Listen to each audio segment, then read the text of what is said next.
What are the challenges? Because you mentioned that Noguchi was the previous medical examiner before you got there was kind of coined the coroner to the stars. Yeah. And the department is kind of has that same moniker too. It's the coroner to the stars, the LA County coroner, because of course so many celebrities go through there. Right. What are the challenges of dealing with a celebrity case in general when there's all this attention on it? Well, more today, probably more so with the advent of TMZ. Right. It changes how things are approached very quickly, because once we get notified of the celebrity, chances are TMZ is already aware of it, or other media outlets are already aware of it, and they're already putting information out there, right, wrong, or indifferent. The information is going out there. And so we generally respond pretty quickly with those kinds of cases. And we don't do it because of who they are. We do it because it impacts our work. So we don't want to have to interfere with our staff doing their day-to-day business. We want to get this person in, processed, examined, and released as soon as we possibly can. Right. And I saw a former spokesman for the coroner office there said that they would expedite a famous case just to get the office back to normal, because you would get so in and it would almost shut the department down. You'd be getting so many calls from media and members of the public because of someone like a Michael Jackson coming through. That sounds like something I would even say. Yeah. Because you just try to explain to people, because you've got other people out there who may or may not have anything to do with the coroner's office.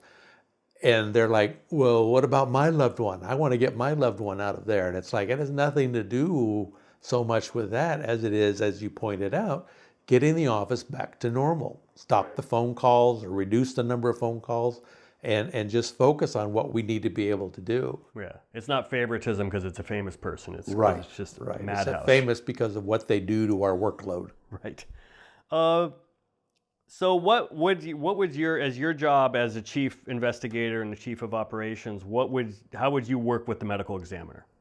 Like, how do you guys coordinate? Okay, well, I'm responsible for the investigations division, which has upwards of 25, 30, a little over that. When I was there, I think they're up to 50 now.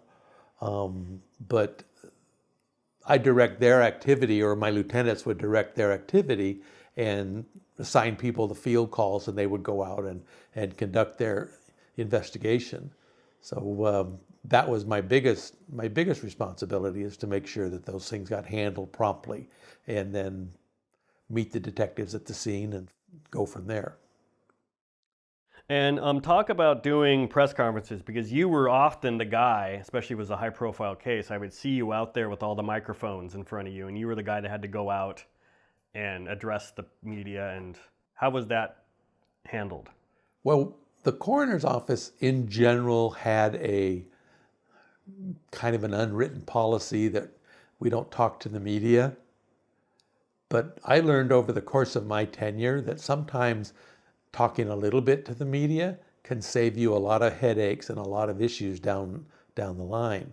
So myself and my then assistant chief, Ed Winter, would take the time to say a few words, and the media is happy with what they get, because it's all that's available at that particular time, and then we can go on about our business. But yeah, it's just generally if I have a half a dozen media outlets show up on our front porch at the coroner's office, I'm like, I'm going to have to do something. Unless there's a security hold put on by the law enforcement agency, there's nothing stopping me from making any kind of a statement to the media. And you don't want to ignore the fact that what seems like just another case for the coroner may have very local impact that you're not aware of, that this is somebody within that community or whatever. So the better part of valor is to just go ahead and talk to them, tell them what you can, and then send them on their way.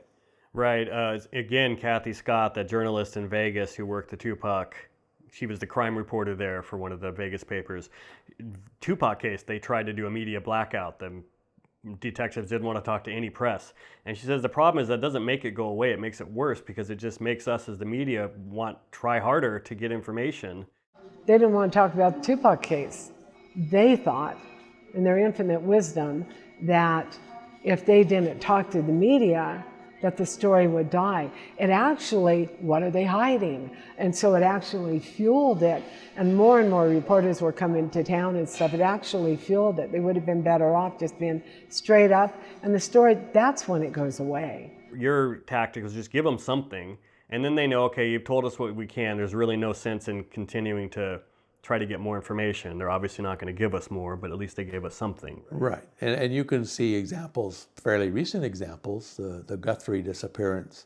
I thought maybe we're a little too chatty at the very beginning here when we don't really know a lot.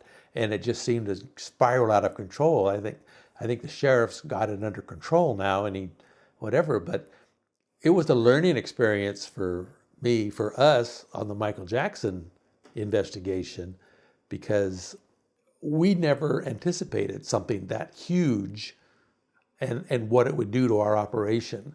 So I used to do presentations to like the Coroners Association about, what do you do when you have a Michael Jackson, or, when your case is a Michael Jackson. And we just learned some things, and from that's kind of become standard procedure for our office. You don't have to tell them what you don't know. You don't have to make up stuff. You don't have to guess. You just tell them what you know at that particular juncture. And the other little bit of preparation for this is that you say, okay, it's 9 o'clock now. We'll be out here at 12 o'clock for the next briefing, so that they know that there's going to be an attempt to additional communication. Sure. And you guys can leave for now. Right. Because there's not going to be anything for the next 3 hours, right? Although they won't leave. They never leave. So. They never leave. The Coroners doesn't still have the gift shop, do they? No, That's such a bummer. Previous medical examiner, before the one that's currently in charge, decided to shut it all down. And I still get emails from people whining, complaining, and asking about the gift shop. Wanting swag to be able to get it? Yeah. Did they just think it was in poor taste, or what was the reason? Well, I think that was part of it. And the other thing was the department never really gave Skeletons in the Closet the full backbone to get the information out there, to get the merchandise out there and make it accessible, because you've been to the coroner's office. It's not a lot of parking. Right. The space available was pretty small. I mean, it literally started in a closet, probably about this wide here. And it just grew until it took over one large room in the older building that we took over eventually, right. The old administration building. So if they'd have really found a retail site, because even mail order was okay, but I think people like to see what it is you have. Right. If they could have found a retail site, like off-site across the street or something. Right, yeah. Or some place that's accessible to the public. I see parking is very important. Right. So we didn't have a lot of that. Well, if you have that old LA County Coroner swag out there, it's worth more now because you can't get it anymore.